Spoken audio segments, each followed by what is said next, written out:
Hello, and thank you for joining us in this live discussion of switching help desks.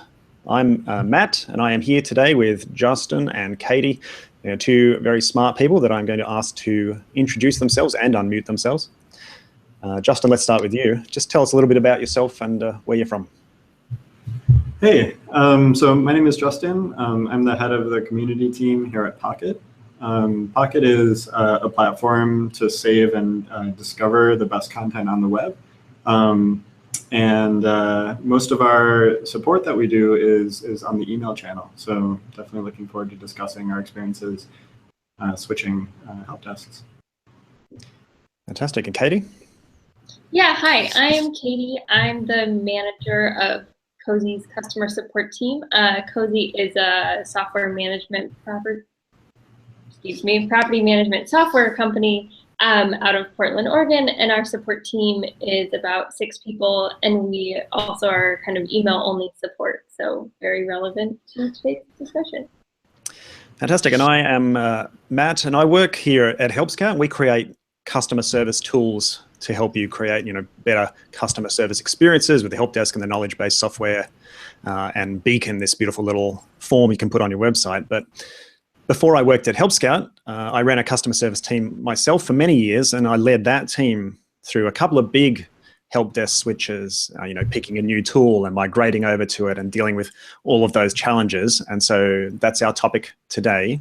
It's switching help desks. So your help desk tool, it's like, it is really at the core of customer service for many teams. It's not something that you want to take lightly when you're fiddling with that kind of stuff.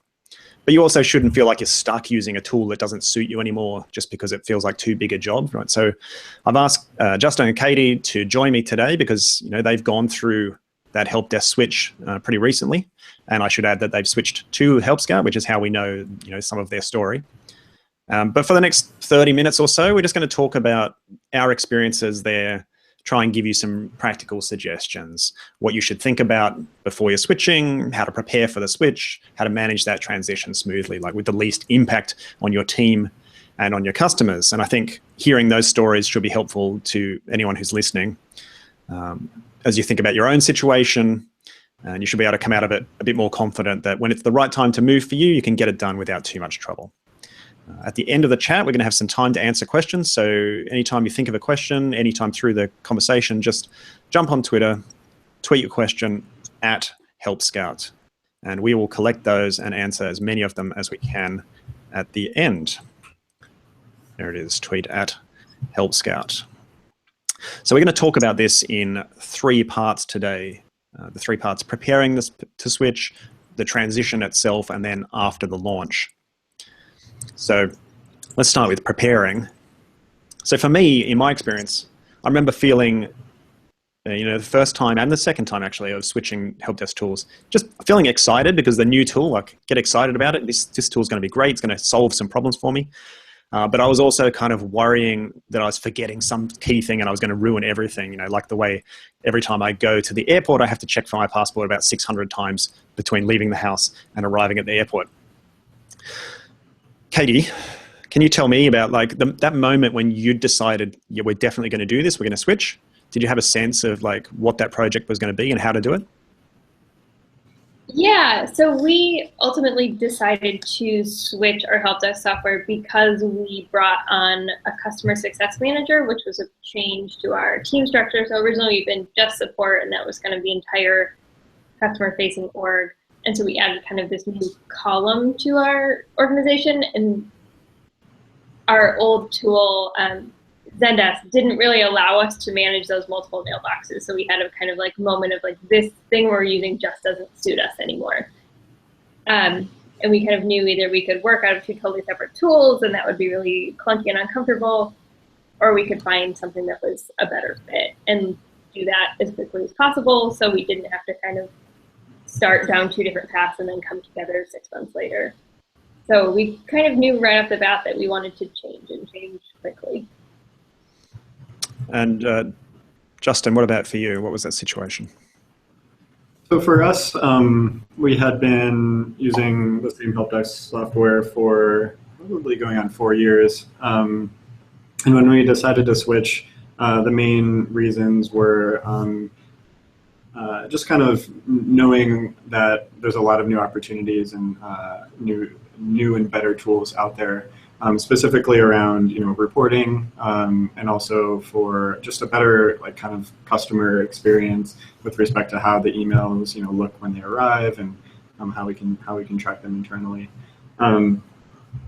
So yeah, the preparation was there was just like going through the existing setup and just kind of making sure that we are thinking about all the different pieces, making sure that we don't miss anything that we rely on in our previous help desk software when we decide to make the switch, and which help desk we decided to get to. Yeah, you're right. Like there's a lot of stuff to start thinking about. I think even before you get into the specifics of like the technicalities of switching over, you to realize that it's going to be so much easier to get through that project if everybody's on board with you. And I think this is different from company to company, and maybe different for small teams to larger teams. But I found the second transition I went through, I had a much larger team, and there are just many more opinions about everything, about who likes the new tool and who likes the way that the old tool worked, and who has their own workflows and preferences and things. And so for me, the second time, there was a lot more work involved in kind of just getting everybody aligned, getting the team on board, and making sure that everyone was going to work together to make that work. Katie, what about on your team? Like, how big was the team, and how did they feel about switching tools? Yeah, there were 5 people at the time, and 2 of us were like heading the switch movement, so we were obviously on board. And it was pretty easy to get the rest of the team to kind of get on board and learn the tool. No one was really enamored with the tool we were using at the time. It was just like what they knew, and they were comfortable using it. So we kind of quickly divorced like workflow from functionality. So like they had a specific workflow, but that could be changed to adjust to a different functionality really easily.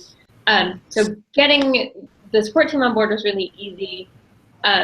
We did need some engineering help to kind of make sure the transition went over seamlessly, because we have kind of web forms piping into our support channel and kind of in-app links to our help center. So making sure that we had the resources there was probably a bigger challenge, because they already kind of have their roadmap for the next few months and kind of know what they're doing, and that adds work for them.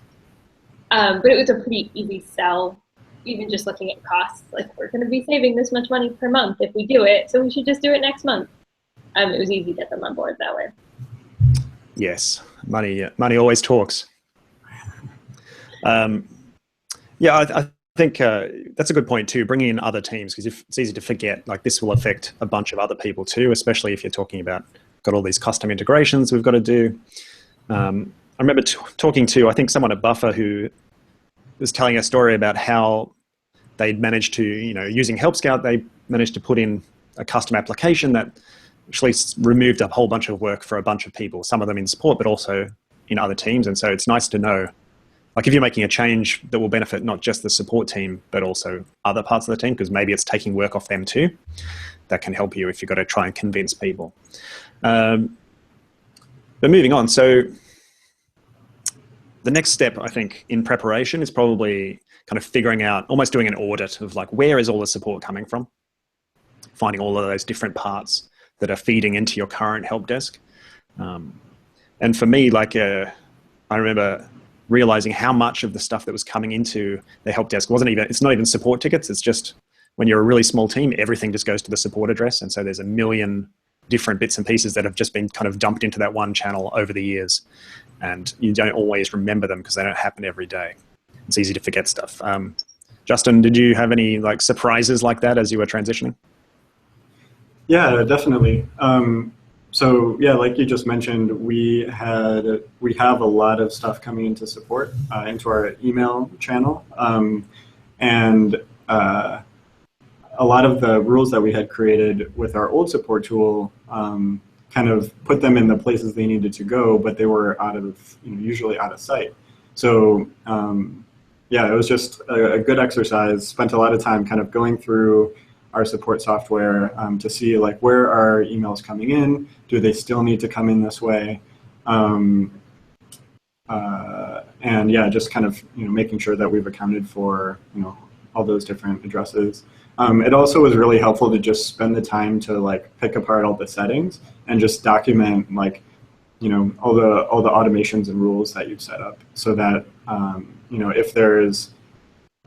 if there is something that's happening automatically, like make sure to plan for that after you transition, whether it's deciding we don't need that automation anymore, or this is still really important. Let's make sure it goes in there. And there was definitely a good moment when I was working with the team member who manages our Google Apps accounts, just like looking at all of the different aliases we had created over the years, and just kind of like it felt good because we did a big alias cleanup, and now we have like just a few dedicated emails. So it was a good opportunity to clean that stuff up too. Yeah. It's almost like a little company history when you look at some of those old addresses. Like, oh, remember we used to do that? I forgot that completely.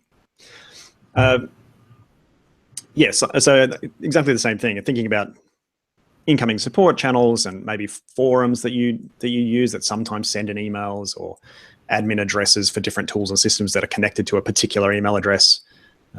Because often you find, we had 6 addresses that actually all feed into that one address, and if we move the original one, it doesn't necessarily mean everything will come with it.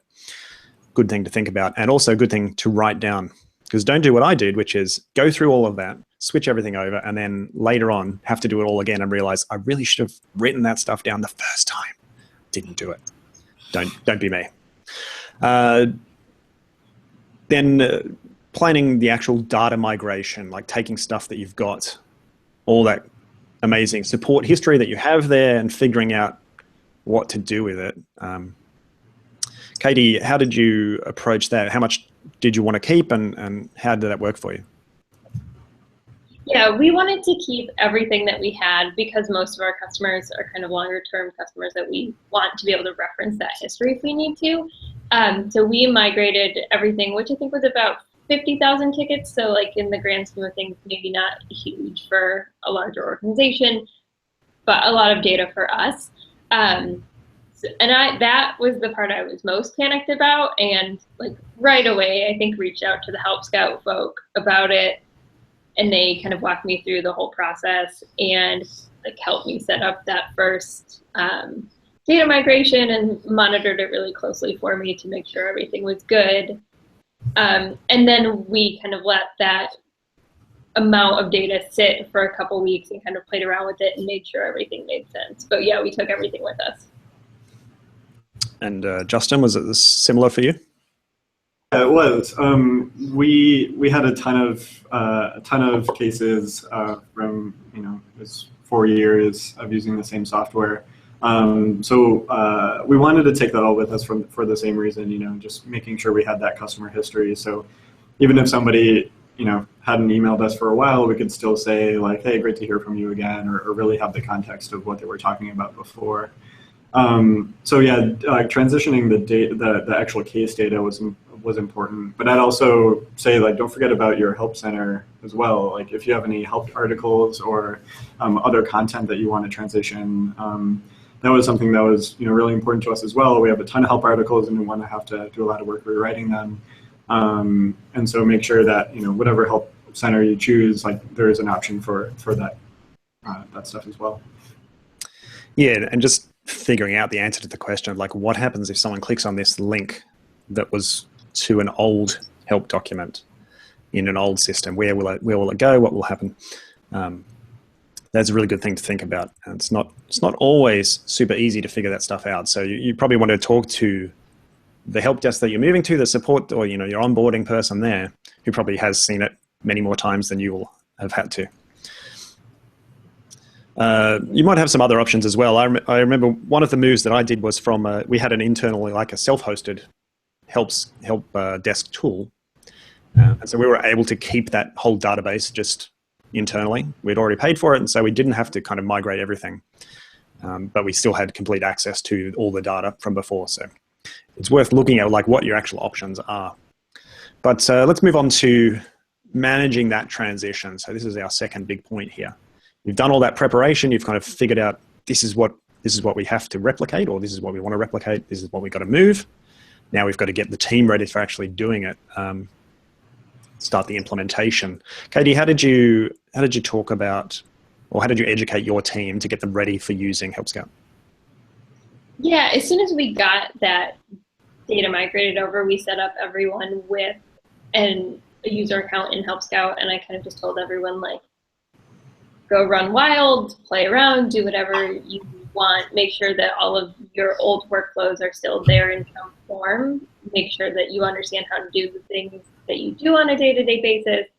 And that went really easily. It's a very clean software that's kind of very clear and easy to learn. So no one had any real struggles there. I think the biggest hurdle was that we were playing with real data, but not actually doing anything with it. So like, we're not going to respond to a customer's email from 2 years ago. We're just kind of making sure that we could and we know how to do it. But that initial like education piece was easy to the point that they knew what they were doing hypothetically. Mm-hmm. Justin, what about for you? Yeah, we did something very similar. Having everyone create accounts early on so they could, see the new interface, try things out, see how it's different than what they've been getting used to or what they've been used to. We did send a lot of like sample emails back and forth, but it's different when you're actually speaking to a real user versus just sending messages back and forth. We ended up sending a lot of GIFs doing back and forth within the team. But one thing that was super helpful for us was that we had an opportunity to do like this kind of side project. Pocket was selling a bundle of like a suite of software at a special price. And we were managing it, but it wasn't necessarily like, a Pocket, I guess, like a feature. So what we did was create a separate mailbox in Help Scout for this project. We had a dedicated email to go into that project. So we used that as an opportunity as like a soft launch. So the whole team could start responding to real customers, practice with, the different features in there, whether they're like learning how to format or drop in images or, tags, and just kind of really getting our hands dirty. So when we were actually ready for switching our main channel, like we were already familiar with the tool. So I think that was really, really helpful for us. Yeah, that's great. I think if you can do that, if you can find a way to kind of split out a piece of your main support, you can kind of run into all the problems that you're going to eventually run into anyway, like finding out where are the edges, or where are things with different terminology, or the process is slightly different, but you're doing it on a much smaller subset of cases and tickets, and so it's less of an imposition on everybody. I think that's super helpful, and I was able to do that too. In one of the switches that I made, we moved part of the team, like they had their own kind of independent stuff, and so we could put them over there, give their system a really good test before we decided, do we want to move everyone there or to go somewhere else? That was super helpful. When you get to that day, when you've got your team, you kind of train them up, they know the terminology, they know the structure and how it's going to work, and you're getting ready to think about actually changing over, planning that cutover. Katie, how did you decide like when to do that? Yeah, so we made sure everyone's really comfortable kind of using the tool, and then we waited till a week when we knew our support volume would be lower. Luckily, we kind of have a predictable volume month over month, so we waited till kind of middle end of the month, I think on like a Tuesday or Wednesday, so we still had time in the week if we had to transition. We didn't like flip the switch on the Friday afternoon and call it good for the weekend. And then we basically just kind of flipped the switch and started up right early in the morning and booted up Help Scout and kind of went from there. And luckily it went super well. We didn't have to go back to Zendesk ever, but we did kind of leave that running concurrently for a couple weeks to make sure that everything was as it needed to be, and we would have kind of a fail-safe if we needed to. Yeah, absolutely. Just even if you never need it, you feel so much better realizing like if we have to, we can switch this back and still help those customers, because you're always worried. Yeah, we don't want to leave someone hanging there. So Justin, you've done that kind of split rollout, and then eventually at some point you like commit to the, everything is moving over, and you've hit the day, you've pressed the button, stuff's coming in. Did you find out, like, you kind of feel like at first, I guess, well, that's good. You can just breathe a sigh of relief that you haven't destroyed everything in the switchover. But the work isn't over yet. Like, what's that first week or that first couple of weeks like? So the first week, even though we were using this new tool in like a kind of a smaller capacity in the way I mentioned earlier, there's still things that won't come up for whatever reason. So we were still still kind of getting used to some of the differences. There was a lot of habits that we built from our old support software that we had to change. For example, something as minor as like how to create a numbered list or a bulleted list in our response. The two methods were very different, and we still like caught like weird formatting after the first couple of days just out of those habits. And then a big one that I think is still somewhat happening today too is just like discovering old links that are now broken because our help center has a different structure. I guess in hindsight I didn't realize like how often we link to help articles from within our apps, within our website, and even between articles. For the apps on the website, we did a pretty good job because we could, search through the code and find those references. But we'll still get emails from people like who find an old help article that say like, hey, this link is broken because it's linking to our old system. So there's still, there's going to be cleanup for a little while after that. But fortunately, it was, minor like broken links versus, like conversations not getting through or anything that is really affecting customer interactions. Yeah, I think you just have to expect some of that. You can never predict everything. You can't prepare for everything, and you've just got to expect that in the first, you're probably going to discover some things in the first 20 minutes when you start getting real tickets in, and then you'll figure some stuff out after like a day's work, and then probably 2 weeks later or 2 months later, you'll find some other little bits and pieces. But I think the important thing is to differentiate between, from the team's perspective, you probably get some feedback pretty early on about like, I don't like this because it's messing with my, I feel like I'm slower now, which they probably are for a while. Differentiating between like, this is changed and that's difficult, change is hard, differentiating that from this thing is, actually broken for us and we need to find a new way to make it work. That's an important piece. Katie, did your team kind of run into anything as they were transitioning across? Yeah, a few things. Like you're mentioning, like doing your whole workflow at high volume is very different than kind of like playing around and testing things and thinking, okay, I handled the conversation, it's done, versus like working through 10 in a row. So people had noticed like their workflow had to shift, and it made them slower for a little bit, which was frustrating until they kind of like learn the adjustments they would have to make. There are also a handful of things that are customizable in Help Scout that we didn't necessarily realize right away. So again, the helpful folks at Help Scout, I would send them an email and be like, why does this happen? And they'd be like, you can change that right here. So a lot of those things we found out we could just tweak ourselves, which is super helpful. But nothing major. It just, getting in the tool and working in it for a few weeks, kind of handling a high volume of customers, ended up being a more educational experience than playing around to get a feel.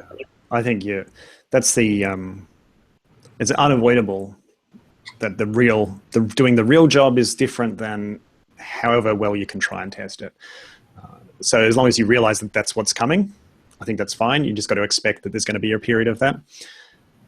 One of the benefits, I think, of switching Help Desk or switching any tools really is that you also have that opportunity to decide, do I want to keep doing the thing that we were doing before. Like I often found like there are processes and systems that we had in place for the team that we just kind of thought we would re-implement until to a point where someone says, we only do that because the old tool made us work that way.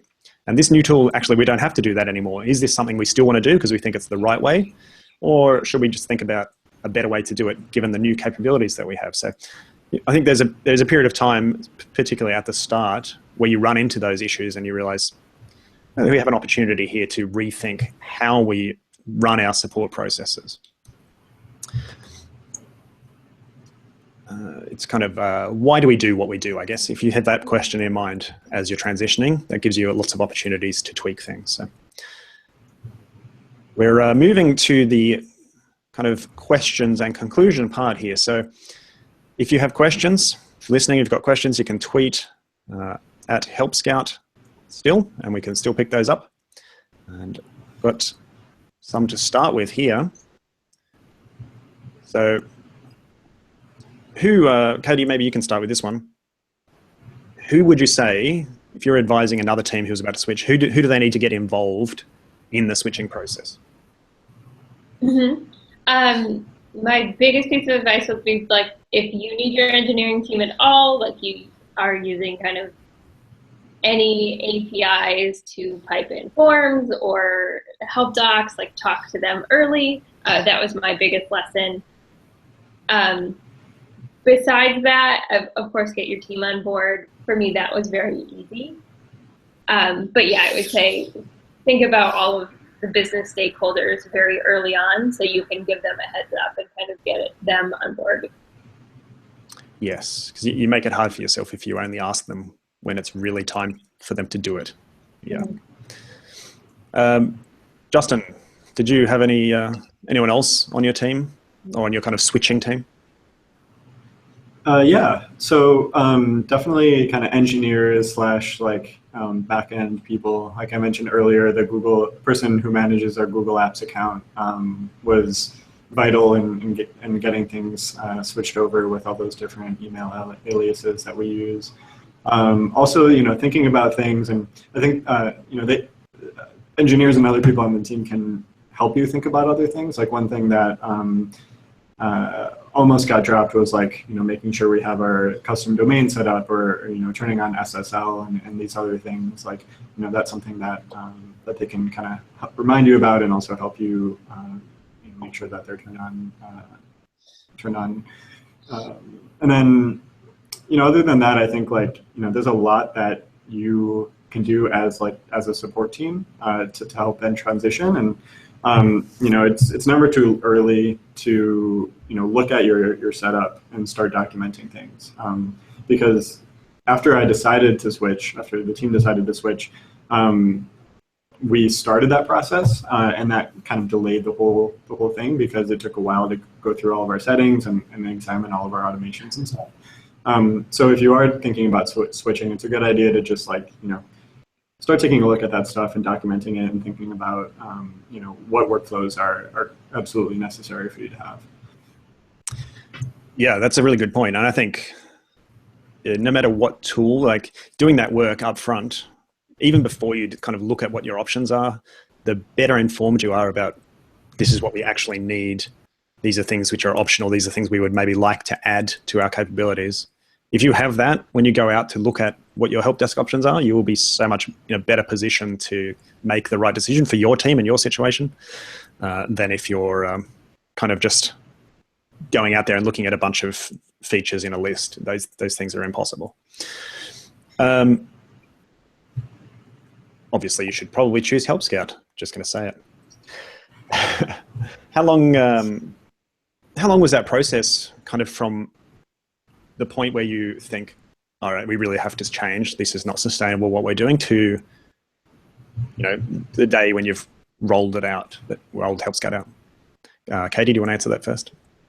Yeah, for us, I'd say it was about 5 to 6 weeks. And that includes getting the email from Zendesk that said no, you definitely can't do the thing you want to do. to flipping the switch and using Help Scout. So I think we went through that process relatively fast. I also have a small window of experience to know what relatively fast is. But we came up with our requirements really quickly because, again, we wanted to get our whole customer-facing team on the same path and in the same tool. So getting through everything, requirements to testing to education of the team to rolling it out, we wanted that all to run really quickly. So I think probably about 5 weeks is how long it is. I would say yes, that's certainly on the quicker end. What about for you, Justin? Yeah, for us, it felt like a really long time. I'm not exactly sure how long, but I would say, closer to 3 months. But that was between, like I mentioned earlier, like, once we decided to switch, that's when we started doing like mainly auditing our, all of our settings and kind of picking that apart. And then, our engineering team is pretty small. And so part of that delay was just, getting the work prioritized. We were on a sprint schedule. So every 2 weeks, we look at what's happening and try to prioritize different tasks. And, just there were a couple of times where, the work didn't, just unfortunately didn't get in there. So, I mean, it was a long time, and we certainly had to wait a little bit longer. But I think in the end, it was helpful because it really gave us a lot of time to think about all those things. And there were, there's always going to be things that you discover that you didn't, consider. But I think we minimized that quite a bit by taking our time with it. All right, and I've got one more question here. And it's a good kind of a general question. How do you know, like, was this switch successful? What were you kind of looking at to decide that? Katie, start with that one. Yeah, so I think the biggest thing for us was, can our entire customer-facing team use this tool for all of the things they need to do? And that's support communications, but also customer success, outreach, and kind of managing larger customers or kind of that pre-customer relationship. And so I would say, yes, we're doing all of those things really successfully. In addition, kind of like the other things that I wanted to have going into a new help desk was kind of better reporting and more clear and insightful dashboards into kind of like how the team is doing, how our volume is doing, kind of what our customers asking us about. And I'd say that we definitely have that now as well. Our old reporting was very clunky and kind of not visually appealing. So I have a much easier thing to show people outside of our team to kind of give a quick insight into what we're doing. And Justin, what are you looking at in terms of success? So a big factor for us was just the customer experience. So I guess a way we measured success was just essentially like being having the transition be transparent to the customer, but also kind of doing away with some of the confusion we had with the support software that we were using before. So, for example, the software we used had this email threading and email templates that were a little confusing. It had the line it said reply above this line, so that it would thread properly on the internal side, and that tripped people up way more than we wanted it to. So just immediately we were seeing customers' responses much more clearly. They were it seemed that they were communicating with us a lot easier as well. Reporting is another big one. It's easier as it's easier to pull in those reports and see how things are going. Just having dashboards that are a lot more clear is really helpful. And then a third one is just like kind of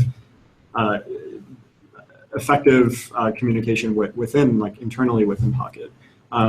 So the new tool is allowing us to better, more easily pull up cases that are related to a specific issue. So if somebody on the team is investigating a bug, it's really easier for us to pull up the conversations related to that bug. easy for us to, follow up with them when issues have been fixed and stuff like that. So, yeah, I think, the customer experience stuff and also just the internal effectiveness were both really, really nice things to get out of it. Fantastic. If there was, let's wrap it up. Is there one thing that you would go, maybe you would advise yourself if you could go back, or someone who's maybe at a company a similar size to you? Because I think the advice probably varies depending on the size of the team you're working with. But if you could tell someone who is, similar position to you, one piece of advice when they're thinking about switching, what would that be? Katie? I would actually probably say, like, don't panic. It's probably going to turn out okay. Kind of going into it, my first fear was like, this is going to be a huge undertaking. This project is too big to take on. I kind of just don't want to deal with it. And it was actually really relatively easy. So like, get your requirements, like have a healthy amount of worry so you don't miss anything, but ultimately, like, it's probably going to be okay. People have done it before. Like, don't stress yourself out too much. Justin? Yeah, I think that resonates with me, definitely. I would also say, just, on top of that, like, don't avoid making that decision. We waited a long time, and there was a long period there where we were just really unhappy with our help desk, but we felt stuck. And so, try to get beyond that fear and really start thinking seriously about what that transition will look like. And I think you'll find that it is less of an undertaking than it probably seems. Thank you. All right, so I think the big message here is, if you have started flirting with other help desks and making longing glances across the internet at them, it's probably time to make a plan, because switching, it's a big deal. You do need to execute it well, but you don't have to kind of feel stuck, like you were saying, Justin. Now, Katie and Justin and I, we worked on this article together, which I'm just going to put the URL up for you now. There it is. So if you wanted to kind of read a written form of this that talks through the different steps and the different phases in a bit more detail, you can find that on the Help Scout blog. So check that one out. And if you are thinking about switching help desks, or you want to have a chat with anyone from Help Scout or a demo from the Help Scout team, then we'd love to help you out, of course. We'll be sending an email. If you've registered for this webinar, we'll send you an email that has the recording there. And if you want to hit reply on that email, you can talk back straight away to us and get in touch that way. Thank you to Justin and to Katie for joining me today. Justin, you can find at Pocket, which is a great service that I use.